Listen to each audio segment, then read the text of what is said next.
Seja bem-vindo a mais um programa Força de Deus, um programa que medita a palavra.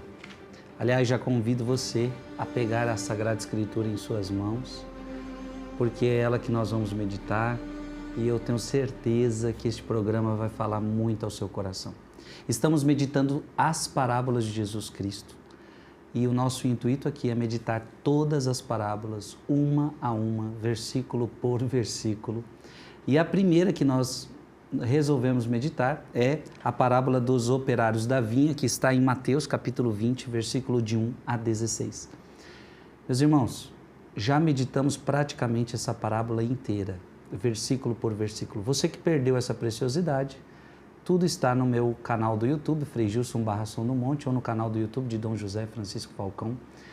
Estamos hoje aqui pela TV Século XXI, é uma alegria chegar até você pela TV Século XXI.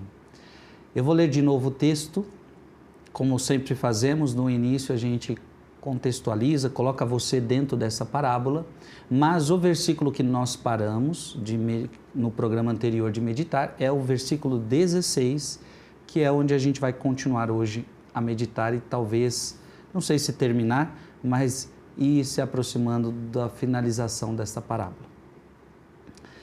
Mateus capítulo 20, versículo de 1 a 16. Com efeito, o reino dos céus é semelhante a um pai de família que saiu ao romper da manhã a fim de contratar operários para a sua vinha. Ajustou com eles 1 denário por dia e enviou-os para a sua vinha. Cerca da 3ª hora saiu ainda e viu alguns que estavam na praça sem fazer nada. Disse-lhes ele: Ide também vós para a minha vinha e vos darei o justo salário. Eles foram. À 6ª hora saiu de novo e igualmente pela 9ª hora e fez o mesmo. Finalmente pela 10ª hora encontrou ainda outros na praça e perguntou-lhes: Por que estáis todo dia sem fazer nada? Eles responderam: É porque ninguém nos contratou. Disse-lhes ele então: Ide vós também para a minha vinha. Ao cair da tarde, o senhor da vinha disse a seu feitor: Chama os operários e paga-lhes, começando pelos últimos até os primeiros. Vieram aqueles da 10ª hora e receberam cada qual 1 denário. Chegando por sua vez os primeiros, julgavam que haviam de receber mais, mas só receberam cada qual 1 denário. Ao receberem, murmuravam contra o pai de família, dizendo: Os últimos só trabalharam 1 hora, e deste-lhes tanto como a nós que suportamos o peso do dia e do calor. O Senhor, porém, observou a um deles: Meu amigo, não te faço injustiça. Não contrataste comigo 1 denário? Toma o que é teu e vai-te. Eu quero dar a este último tanto quanto a ti. Ou não me é permitido fazer dos meus bens o que me apraz? Porventura vês com maus olhos que eu seja bom? Assim, pois, os últimos serão os primeiros e os primeiros serão os últimos. Muitos serão chamados, mas poucos os escolhidos. Vamos acolher Dom José Falcão, que está no meio de nós, e vamos dar sequência a este programa maravilhoso. Sua bênção, Dom Falcão. Muito bom estar com o senhor mais uma vez. Deus abençoe sua vida, Frei Gilson. É bom estar aqui. Dom José, quando o senhor já nos explicou algumas coisas deste versículo, que significa, por exemplo, Santo Agostinho, todos ficaram igualados, receberam, isso significa o mesmo prêmio. Eu estou tendo uma compreensão, já chegamos ao fim da parábola praticamente, a compreensão que eu tenho hoje lendo é totalmente diferente de antes. Fico feliz. E antigamente, quando eu li esse texto, geralmente a gente só ia mais para o finalzinho, que era o que a gente mais entendia, e para nós estava querendo dizer aqui de humildade. Os últimos serão os primeiros serão os últimos. Tem a ver esse ensinamento com humildade também, ou é mais nessa linha que a gente está vendo da justiça, da misericórdia, do prêmio igual para todos? o prêmio, tanto para uns quanto para outros, é o mesmo. E já vimos o significado do denário, que é a salvação eterna, a felicidade sem fim, para que onde eu esteja, vós estejais também. Quaisquer que sejam as fases da vida, os horários do dia, os da primeira hora, da hora terceira, da hora sexta, da hora nona, da hora 11ª, todos eles, nessa parábola, são recompensados. E no céu, não há espaço para o orgulho, não há espaço para a inveja, não há espaço para a murmuração. Nesse sentido, eu concordo que a humildade, ela está incluída nesse patrimônio de virtudes de todos eles que vão receber o denário. Mas não apenas ela. Sim. Porque vai trabalhar na vinha. E o trabalho, o enfoque não é tanto a humildade quanto a fé. Lembra qual é a obra de Deus? Que creiais. Que creiais. Jesus, João capítulo 6. A humildade, sim, mas uma humildade que auxilie a fé a agir pela caridade. Não é, no meu entendimento, nessa parábola, a principal virtude que vai levar todos os operários a receber o denário. Não. Vão trabalhar na vinha. A obra fundamental é precisamente essa. Por favor, João capítulo 6. João capítulo 6. João capítulo 6. Versículo 47. E depois volte para o capítulo 3. Capítulo 6, vamos logo aos versículos 28 e 29. A principal virtude desses trabalhadores não é a humildade. Aqui a humildade aparece pouco. A virtude é outra.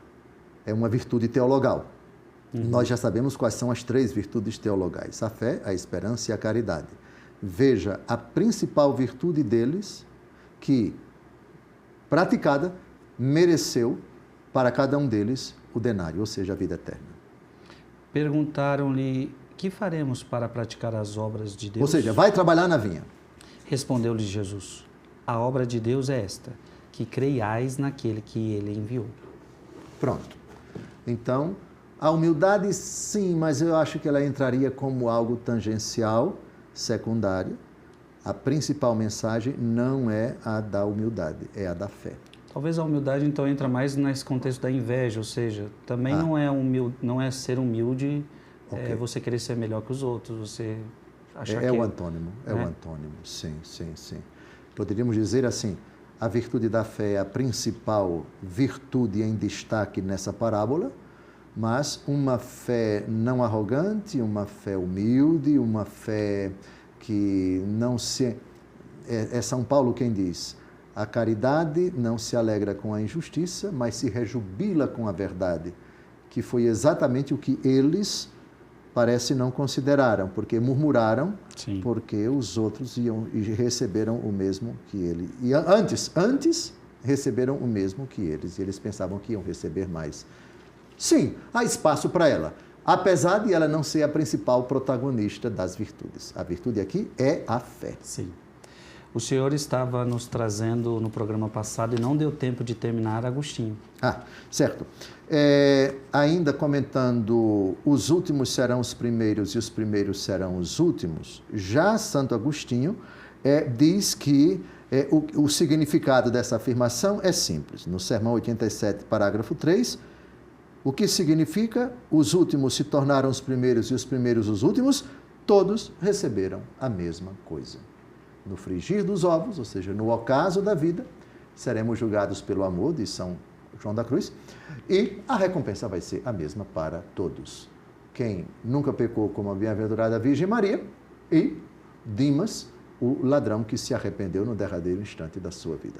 Mas agora, vamos para outra citação de Santo Agostinho, sobre a correção e a graça. Aqui ele faz uma leitura onde coloca a presciência de Deus e a predestinação de Deus. quanto aos primeiros que vão se tornar últimos e aos últimos que vão se tornar os primeiros. Deus já sabe, desde toda a eternidade, já. Mas o saber de Deus não necessariamente significa o querer de Deus, quanto àqueles que vão se tornar últimos, aqueles que não vão chegar ao reino dos céus. Os últimos aqui equivalem àquilo que será o menor no reino dos céus. Lembra disso? Sim. Quem ouve a palavra de Deus e não a pratica, esse será chamado menor no reino dos céus, etc. Bem, vamos a Santo Agostinho, a Correção e a Graça, é o nome da obra, livro 7º, capítulo 16. A fé que age pela caridade não decai, ou, se em alguns se debilita, readquirem-na antes da morte e, perdoado o pecado consequente, são agraciados com a perseverança final. Aqueles, porém, que não hão de perseverar e, assim, se afastarão da fé e da conduta cristãs, surpreendidos pelo término desta vida, não serão incluídos no número dos eleitos, não se considerando sequer o tempo em que viveram uma vida santa e piedosa. Pois não foram segregados da massa de perdição pela presciência e predestinação de Deus. E, portanto, não foram chamados segundo o seu desígnio, nem eleitos. Serão incluídos entre os muitos chamados e não entre os poucos escolhidos. Traduzindo, a frase de Jesus, muitos são os chamados e poucos os escolhidos, não significa dizer que Deus, na sua presciência e na sua predestinação, quis que alguns não fossem escolhidos. Na sua presciência, ele já sabia, mas predestinou todos para o céu. Só existe predestinação. Fé católica. Só existe predestinação para o céu. Uhum. Se alguns entrarem nessa categoria, poucos os escolhidos, e os muitos chamados não se enquadrarem aqui, isso acontecerá por livre decisão deles. Não por uma predestinação que os fez vir à existência e os forçou a ir para o inferno, ou então não os auxiliou para chegarem ao céu. É o tema delicadíssimo da presciência de Deus, isto é, do conhecimento prévio que ele tem, desde toda a eternidade, de tudo que vai acontecer na história e, portanto, após a história de cada pessoa, o número dos eleitos e o número dos condenados. Deus presciente, desde toda a eternidade, já sabe. Mas presciência é uma coisa, conhecimento prévio, e o saber antecipadamente não significa o querer antecipadamente, sim, aquilo que ele já sabe antecipadamente. Ele sabe antecipadamente, malgrado isso, predestina todos para o céu, para a salvação. E essa predestinação significa o auxílio que ele oferece a todos para que se salvem. Se alguns não se enquadram nessa categoria, poucos os escolhidos, não foi porque Deus os predestinou para o inferno, mas porque Deus, em previsão dos deméritos deles, os criou, permitindo, todavia, os auxiliando para chegarem ao céu. O misterioso plano, o misterioso tema, o complexo tema da presciência e da predestinação. Aqui Agostinho também está falando daqueles que, porém, que não hão de perseverar e assim se afastarão da fé na conduta cristã, surpreendidos pelo término desta vida, não serão incluídos no número dos eleitos. Então também significa aqueles que foram chamados, mas não perseveraram. Não perseveraram. É por isso que o outro padre, que eu não me lembro mais qual é, dizia que não é porque você foi chamado à fé que significa que você será um eleito. Aí o senhor até citou, aquele que perseverar até o fim será salvo. Essa frase é de Jesus, sim. Você foi chamado, aliás, é o tema de Romanos, capítulo 8, de 28 a 30. Vamos dar uma olhada nesse texto, porque o verbo chamar aparece 3 vezes nesses 3 versículos. Romanos 8, de 28 a 30. Aliás, sabemos que todas as coisas concorrem para o bem daqueles que amam a Deus, aqueles que são os eleitos, segundo os seus desígnios. Os que ele distinguiu de antemão, também os predestinou para serem conformes à imagem de seu Filho, a fim de que este seja o primogênito entre uma multidão de irmãos. E aos que predestinou, também os chamou. E aos que chamou, também os justificou. E aos que justificou, também os glorificou. Veja, várias coisas. Eleitos, porque predestinados. Escolhidos, desde toda a eternidade para serem santos. Isso se encaixa no tema da predestinação. Veja o verbo aí, predestinar. Ele é o único que condiz com a santidade de Deus, que quer que todos se salvem e cheguem ao conhecimento da verdade. Na Bíblia, não existe uma predestinação para o inferno. Existe uma predestinação para sermos conforme a imagem do seu Filho. No tempo, temos o chamado. Depois do chamado, temos a justificação. Depois da justificação, temos a glorificação. Então, não existe absolutamente espaço para que você diga que a frase muitos são os chamados e poucos os escolhidos significa Deus fez a existência de todo mundo, mas já tem os seus prediletozinhos porque barrou o acesso ao céu a esses, e esses já nasceram com a sentença de Deus que os criou para serem condenados. Aí seria predestinação para o inferno. Isso é blasfêmia, segundo a doutrina da igreja. Vossa Reverendíssima já leu aqui, não existe predestinação para o inferno. Só predestinação para o céu. Parágrafo 1037 do Catecismo da Igreja Católica, que está atrás de Vossa Reverendíssima. Pegue aí, pronto. Parágrafo 1037 vai aparecer aí na tela do seu celular, do seu computador, do seu televisor. Deus não predestina ninguém para o inferno. Para isso, é preciso uma aversão voluntária a Deus, um pecado mortal. Basta. Pronto. Não existe predestinação para o inferno. E a persistência nela até o fim. Sim. Então, é uma frase importante para a gente entender o complexo tema entre a presciência de Deus e a predestinação para o céu. Um breve intervalo e a gente já retorna. Não acabou não, um breve intervalo e a gente já retorna.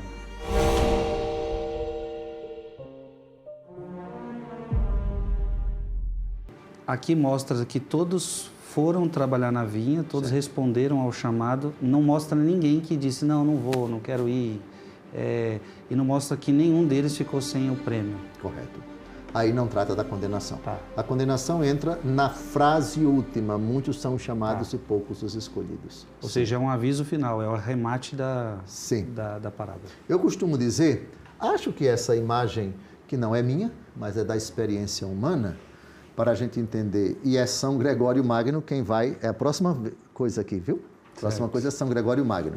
Mas o grande Papa e doutor da Igreja vai dizer de uma forma muito solene, e melhor do que a minha, mas eu já vou citar aqui uma comparaçãozinha. Vai ter um concurso para aquela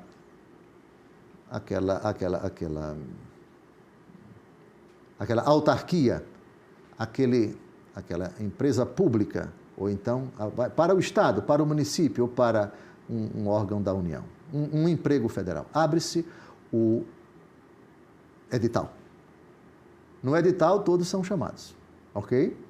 Aqueles que atendem aqueles requisitos, idade, escolaridade, título, sei lá, se inscrevem. Todos foram chamados. Todos. Aí vem a prova. Os escolhidos vão ser aqueles que demonstrarem mérito intelectual. Esses vão ser os escolhidos.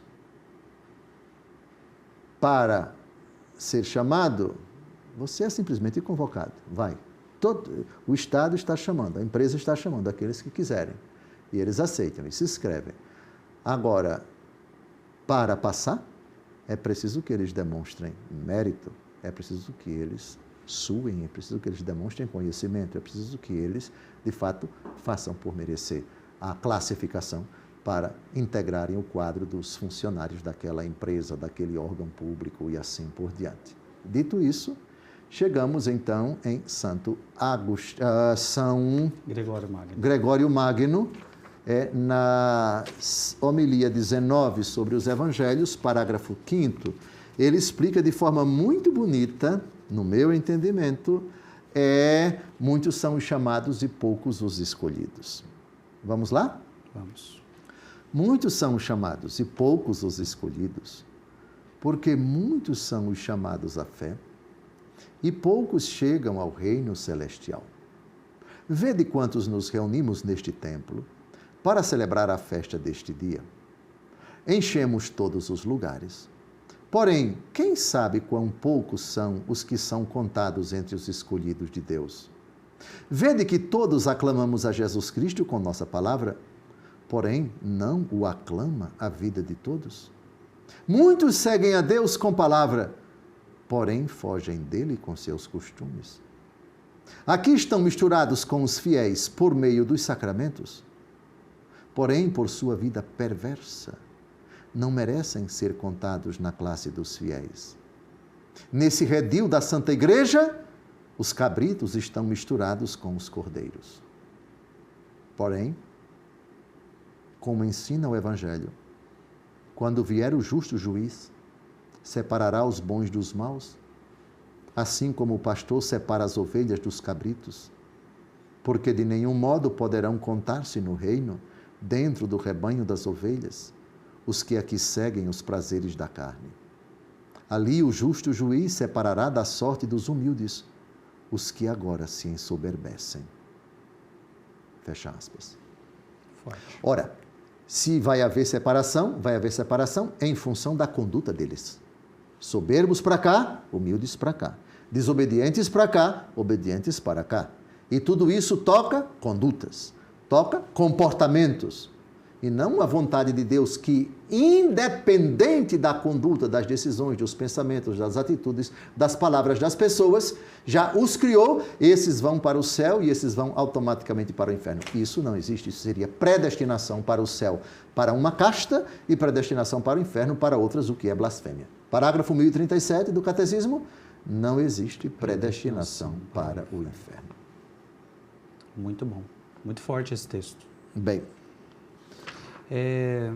Dom José, a gente já está chegando ao final da parábola, é interessante, me veio aquele texto de Paulo que os atletas correm atrás de um prêmio passageiro, deveria ter o mesmo esforço para buscar um prêmio eterno. E aí, poderia se aplicar aqui, ou seja, a parábola fala de um denário, fala de um dinheiro que era do dinheiro da época. Então, quanto mais ainda nós devemos buscar, ou seja, é isso que a parábola quer dizer o tempo todo, quanto mais você deve buscar um prêmio que é superior a um denário. Correto, se aplica bem, eu acho que é bem oportuna essa citação do apóstolo Paulo, sem dúvida. E, Dom José, eu acho que agora chegou o ponto, chegamos ao fim, gente, da primeira parábola. Poderia perguntar isso para o senhor, qual é a mensagem central da parábola? Existe uma interpretação, existem diversas interpretações. Claro que a gente viu diversas interpretações, mas se pudéssemos resumir, mensagem central, o que essa palavra tem como mensagem central? Como Vossa Reverendíssima disse, há muitas chaves de leitura para essa parábola. Eu vou ficar com aquela que eu julgo como a mais oportuna, a mais completa, a mais profunda, que é a quarta interpretação, de que falaremos no próximo bloco. Parece que estamos a 2 minutos e meio do final, e já vamos descartar a primeira interpretação. Quer dizer, não é descartar, volta atrás, me perdoem. Digamos assim, é aquela que tem alguns elementos imperfeitos, porque ela não contempla todas as realidades que nós vimos desde a criação do mundo até o derradeiro instante da história da humanidade. Então serão 4. 4. A primeira diz o seguinte: todas as pessoas retas, embora sigam itinerários de vida diferentes na Terra, terão a mesma recompensa no céu, ou seja, a visão de Deus face a face. Por que tal entendimento é falho? é falho. Porque haverá no céu a visão beatífica para todos os justos? Sim, sim, sim. Mas em graus diversos. Lembra do que a gente tratou? Na casa do meu pai há muitas moradas. E também os diversos brilhos, um é o brilho do sol, outro é o brilho da lua, outro o brilho das estrelas. A imagem de São Paulo na 1 Coríntios é capítulo 15. Todos, porém, têm o mesmo destino, que é a vida eterna. Esta interpretação parece um tanto vaga, não levando em conta traços importantes da parábola. Qual é o traço da parábola que a gente apresentaria bem? Essa visão aqui, ela é um pouco problemática. Toma o que é teu e vai-te. Eu quero dar a este, ou a quem eu quiser, aquilo que me apraz, porque aquilo que eu tenho é meu. Teus olhos veem com... por eu ser bom, você vê isso com maus olhos? Deus Todo-Poderoso, na glória do céu, vai, sem dúvida alguma, retribuir a todos, para que onde eu estou, vós estejais também. Mas nós temos aqui a questão da diversidade dos méritos. E isso não aparece precisamente na parábola. Ela não contempla isso. Ela apenas um denário. Mas o prêmio, apesar de ser o mesmo para todos, tem uma diversidade de méritos, de graus de méritos na glória, e isso significa diversas mansões e diversos brilhos. Quando você diz que Deus Todo-Poderoso vai dar a mesma recompensa no céu para aqueles que trabalham, e é a questão do denário, está correto. Sim. Só que está incompleto. Porque a parábola deve ser situada no contexto do capítulo, no contexto do livro e no contexto de toda a vida pública de Nosso Senhor. E em outras ocasiões, para falar da vida eterna, Jesus não fala em termos de igualdade, fala em termos de diversidade, sem violar o princípio da igualdade. Todo mundo no céu é feliz. Só que, por exemplo, em João capítulo 14, na casa do meu pai há muitas moradas. Isso precisa ser abordado nessa parábola. Num certo sentido, igualdade, todos serão felizes, um denário. Mas em outro sentido, o dos méritos, desigualdade, diferença de méritos. Muitas moradas, João capítulo 14 e 1 Coríntios capítulo 15, a diversidade dos brilhos. Um é o brilho do sol, outro é o brilho da lua, outro é o brilho das estrelas e assim por diante. Também isso se relaciona com os méritos, como nós vimos, aliás, em passagens com Santo Agostinho, se não me engano. Sim. Perfeito.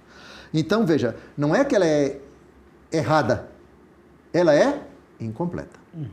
Ficou claro? Sim. Pronto. Vamos agora à segunda interpretação.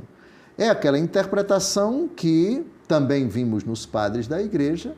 Aqui Jesus estaria aludindo à vocação dos judeus e dos gentios. Os judeus foram chamados desde uma remota época ao reino de Deus a partir de Abraão, e os pagãos foram chamados somente na plenitude dos tempos mediante Jesus Cristo. Apesar disso, todos têm o mesmo destino, que é a vida eterna. Está correto? Não está errado.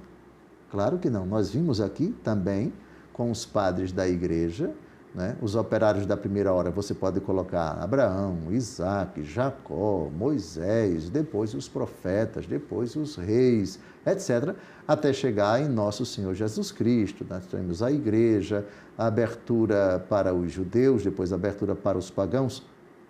Não é errado você sustentar esse critério de interpretação, isto é, apenas o binômio judeus e pagãos. Não, porque é correto, sem dúvida alguma, eles são os operários da primeira hora. E ao longo da história de Israel, nós temos operários da segunda hora, da terceira hora, etc, etc. Ao longo da história, Deus chama diversas personagens de Israel para acolher o convite do Senhor e trabalhar na vinha. A vinha do Senhor é a casa de Israel. Lembra disso? Sim. E a linguagem de Jesus também em João capítulo 14, eu sou a videira, meu pai, capítulo 15. meu pai é o agricultor, etc. Então, não é errado, absolutamente. Mas aí você não contempla a humanidade antes de Abraão. E também você não contempla essa dinâmica da primeira hora, da segunda hora, na vida de São Francisco de Assis, na vida de Frei Gilson, na vida de Dom José Francisco. Se você fica somente na judeus e pagãos, você não contempla essa realidade. São Paulo, a pessoa dele, a pessoa, não o povo ao qual ele pertencia, porque é o mesmo povo ao qual pertenceu Jesus. São Paulo é um operário da primeira hora, da segunda hora, da terceira hora, da quarta hora ou da quinta hora? Bem, só não é da primeira hora, no sentido de que desde cedo ele aceitou Jesus. Não, São Paulo se converteu a Nosso Senhor Jesus Cristo já adulto e depois de ter cometido muitos desatinos e assim por diante. Então, como situar para uma pessoa hoje, aqui e agora, que está vivendo nas trevas, que esses operários são apenas aqueles inseridos no mundo judeu e no mundo pagão? Não, eu quero que isso também seja aplicado à minha vida. Entendeu? Sim. Aqui. Sim. Então, é preciso que são enfoques válidos, mas incompletos, dessa interpretação. Depois, terceira interpretação. A parábola significaria que o conceito de justiça de Deus não coincide com aquele que os homens têm. E está certo. Deus é Deus. Nós somos nós. Deus tem critérios, Deus tem pensamentos, Deus tem parâmetros diferentes dos nossos. Não é que está errado. Reconheçamos que Deus pode apreciar a realidade de modo diferente, mais profundo do que o modo humano. O problema é quando você diz que a definição de justiça para Deus é diferente daquela que a sã razão formula. Não, a essência da justiça é uma só. Lembra quando eu disse que a misericórdia de Deus não viola a justiça, sim, mas a transcende? Uhum. Da mesma forma, poderíamos dizer que o conceito de Deus é diferente do nosso, mas não é contraditório com o sentido de justiça que Deus colocou na natureza humana. Se colocou na natureza humana o sadio, o legítimo, o equilibrado, o ponderado sentido de justiça. Isso quer dizer que isso é algo bom. E Deus não pode contradizer aquilo que Ele colocou na nossa natureza, na nossa essência, na nossa concepção. Ainda que ela tenha evoluído ao longo dos séculos, não há oposição à superação. Isto é, a justiça de Deus é maior do que a nossa. A frase de Jesus aos escribas e fariseus: se vossa justiça não for maior, lembra disso? Sim. Ele não disse que tem que ser contrária. Não, for maior, não entrareis no reino dos céus. Também quando você enfoca o principal tema da parábola com a questão da justiça e da misericórdia, você não está errado, por favor. É um aspecto importante, mas não é o único. Pronto, então, até aqui temos essas três explicações que, veja, por favor, elas não são erradas. Elas têm um quê de imperfeiçãozinha, porque não contempla outras realidades. Tudo isso a gente acabou vendo, né? Foi. Tudo isso. Foi. Só que o que o senhor trouxe, que eu acho que é isso que o senhor está querendo dizer, é que o senhor uniu todas essas interpretações e completou, né, o pacote. Exato. Né? Ele foi muito generoso. Na verdade, não fui eu, porque eu citei os padres da igreja. E nesse sentido, seguindo os padres da igreja, eu penso que a minha impostação foi segura, porque é a Escritura e esses grandes gênios, esses grandes gigantes que nos ajudam a interpretar a Escritura com segurança. Sim.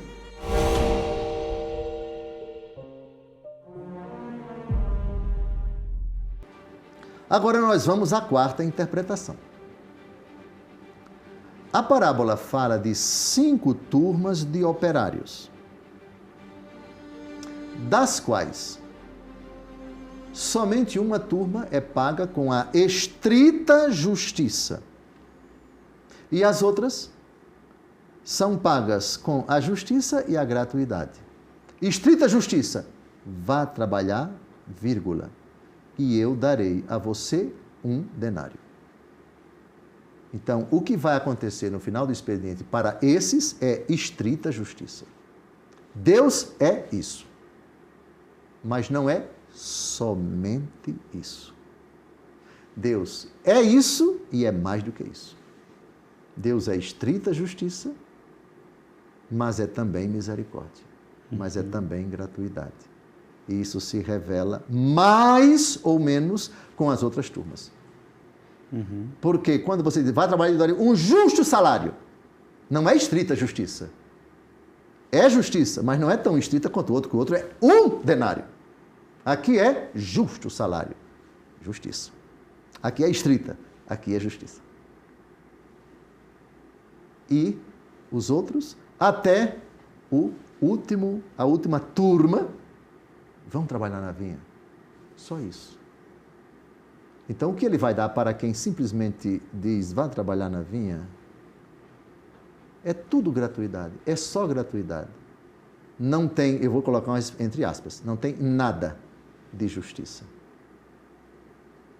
Estritamente falando, se no final eles, não, agora, vamos receber o pagamento. Não, eu não vou pagar, porque eu não prometi a você nada. Eu disse a você que ia pagar alguma coisa. Claro que Deus jamais faria isso. Mas aqui é exatamente isso. Eu só estou dando um convite a você. Vá, deixe o resto comigo. Eu sou Deus. Eu vou dar para você. Ele nem prometeu que ia dar. Somente mandou. Pura gratuidade. Deus é pura gratuidade. Sem deixar de ser estrita justiça e sem deixar de ser justiça. Ok? Ok. Até agora, vamos avançar. As obras meritórias que os homens possam apresentar a Deus são precedidas e acompanhadas pela graça de Deus. Se você trabalhou com a ajuda de Deus. 1 Coríntios 4, 7, o que tens que não tenhas recebido. Filipenses 2, 13. É Deus que opera em vós o querer e o executar? Está vendo? Broco, eu ainda não estou, não. É Deus que opera em vós o querer e o executar, está certo. Se você agiu bem, foi a graça de Deus em você. Se você mereceu, foi Deus que tributou a você o poder merecer. Porque, estritamente falando, você não merece. O mérito nosso é mérito de graça, não é mérito de estrita justiça. Bem, avancemos. Primeiro, o homem não pode dar a Deus antes que Deus lhe conceda gratuitamente o poder dar. Isto é, antes que você possa trabalhar, eu dou a graça para que você trabalhe. E eu é que permito que você participe da obra, sem que você mereça. Mas porque eu quero. E eu quero, não porque eu preciso em absoluto, é você que precisa. Se você trabalha, é porque você precisa do denário. E eu não preciso dar nada a ninguém para ser mais daquilo que eu sou, diz Deus Todo-Poderoso. Essa também é outra realidade. A mais absoluta prioridade, primazia, supremacia da graça. Lindo. Depois, é verdade que Deus retribuirá a cada um segundo as suas obras.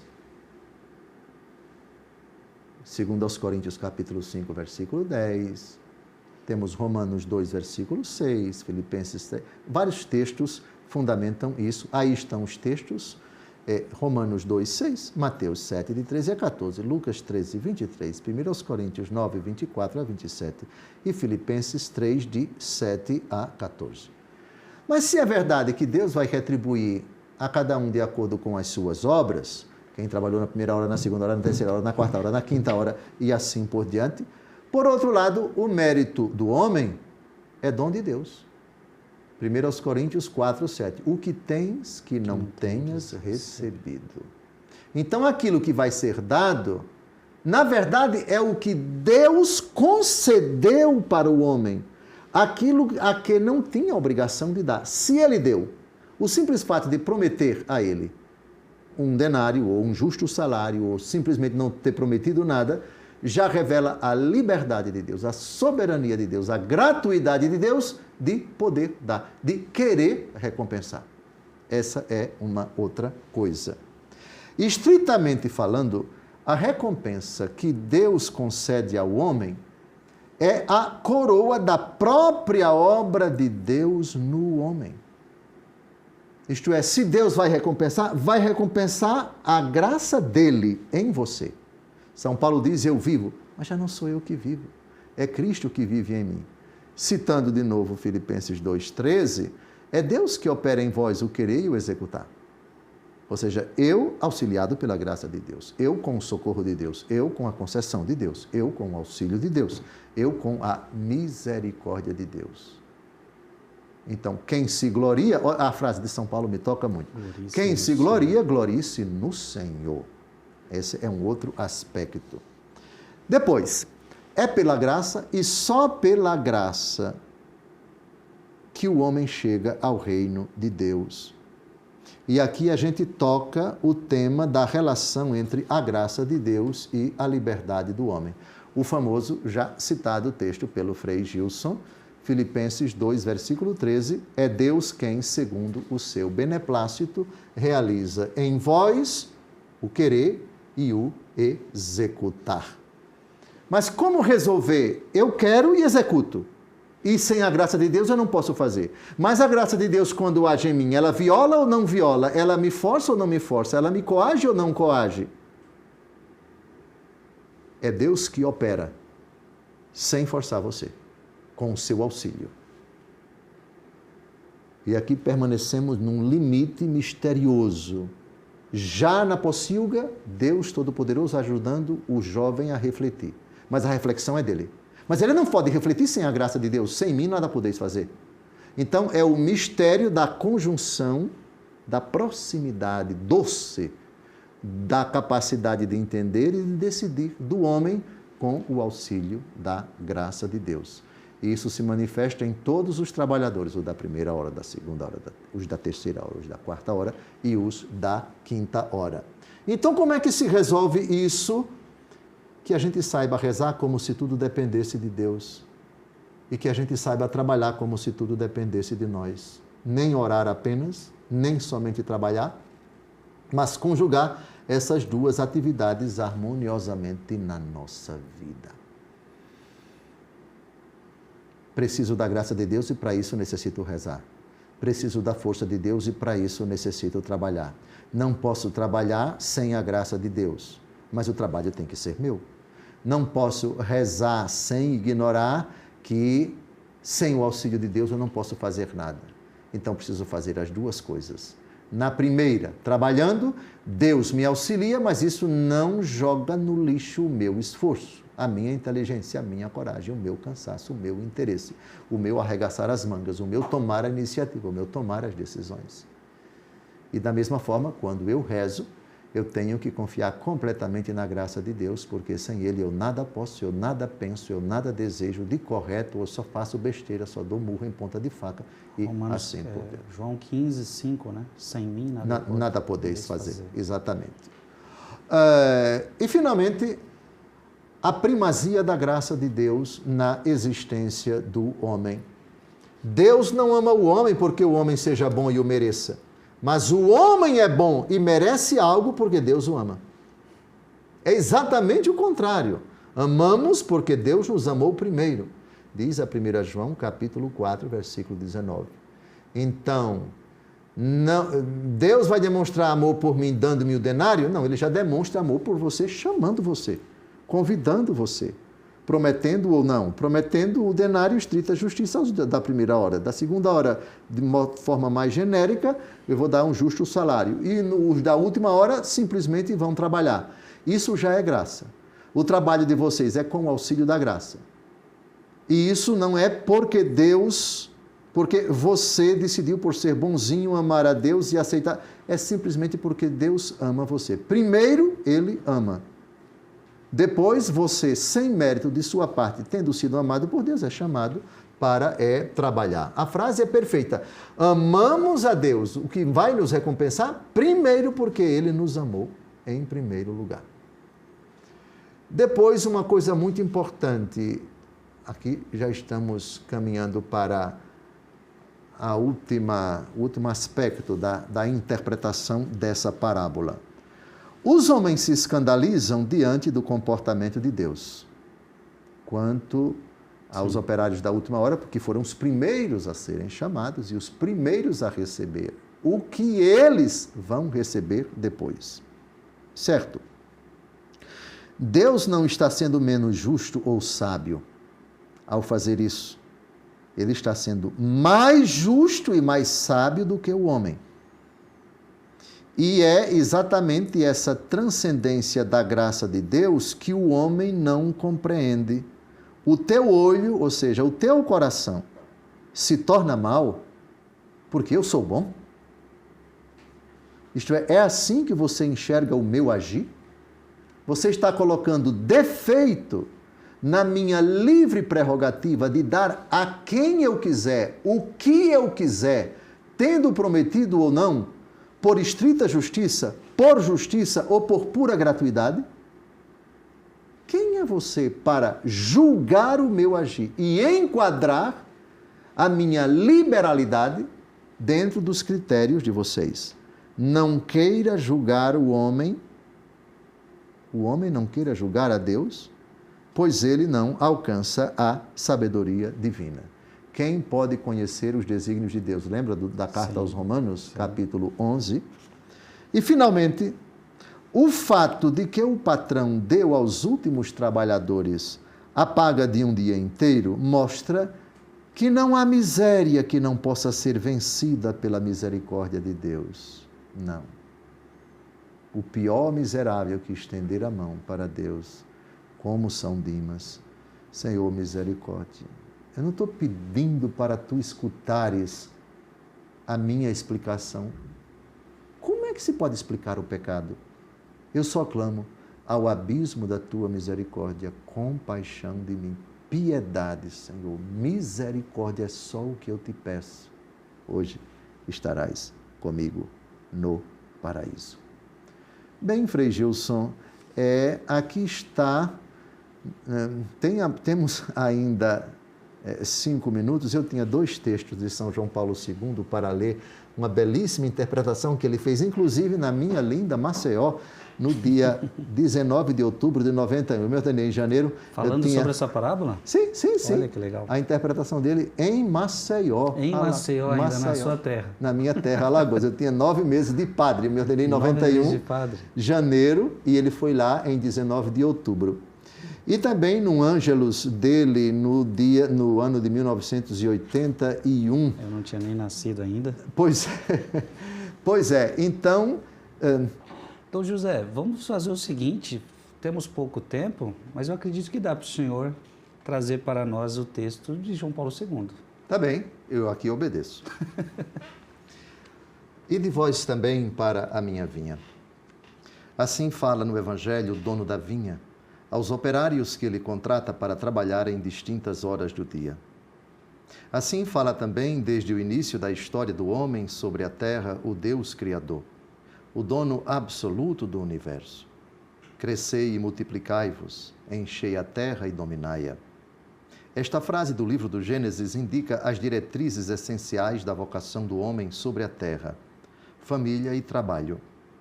De fato, todos os homens e mulheres devem nascer e crescer numa família que encontra o sustento no trabalho de seus membros. E de trabalhar, fala o Divino Senhor às gerações sempre novas, nas diversas horas da história e nos mais variados lugares em que habita o ser humano. No fim da tarde, o dono da vinha disse ao administrador: chama os operários e paga-lhes o salário, começando pelos últimos até os primeiros. A parábola dos operários da vinha tem como tema o trabalho humano, que, conforme os princípios da justiça, requer um pagamento adequado. Mas, ao mesmo tempo, esta parábola apresenta a imagem do conjunto da vida humana sobre a terra. A vida do homem, no seu conjunto, orienta-se para a justiça definitiva que é superior à da terra. Nós cremos, e esta é uma das verdades fundamentais da fé, que Deus premia o bem e castiga o mal. O critério para entrar na glória do seu reino é o serviço ao irmão necessitado. presença viva de Cristo entre nós, no amor e na justiça. A parábola do Evangelho confirma esta verdade, mas ao mesmo tempo a supera.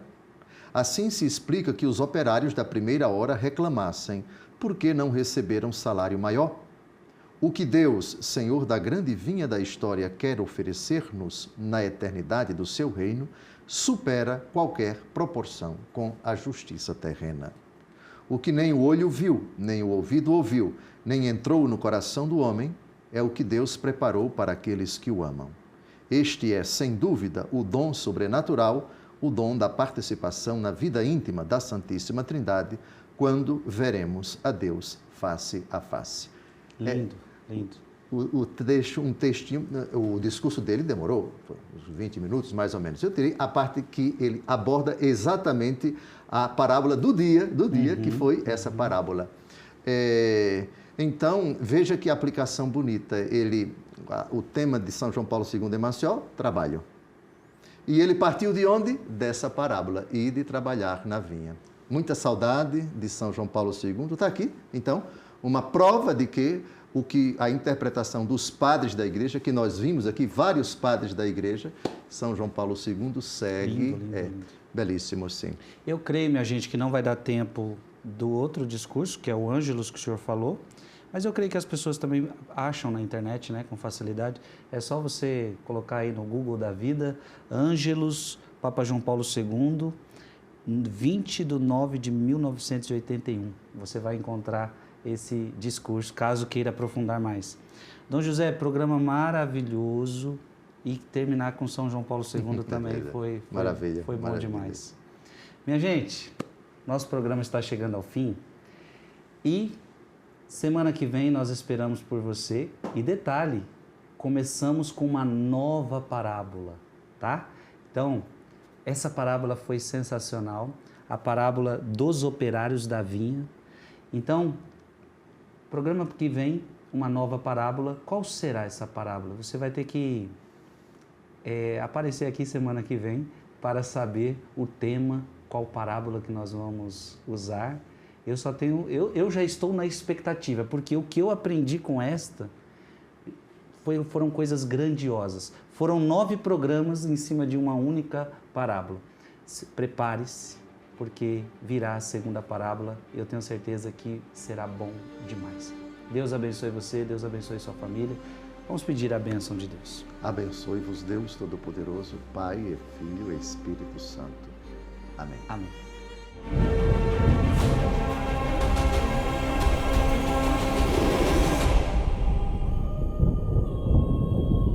Em nome do Pai, et Filho, et Espírito Santo.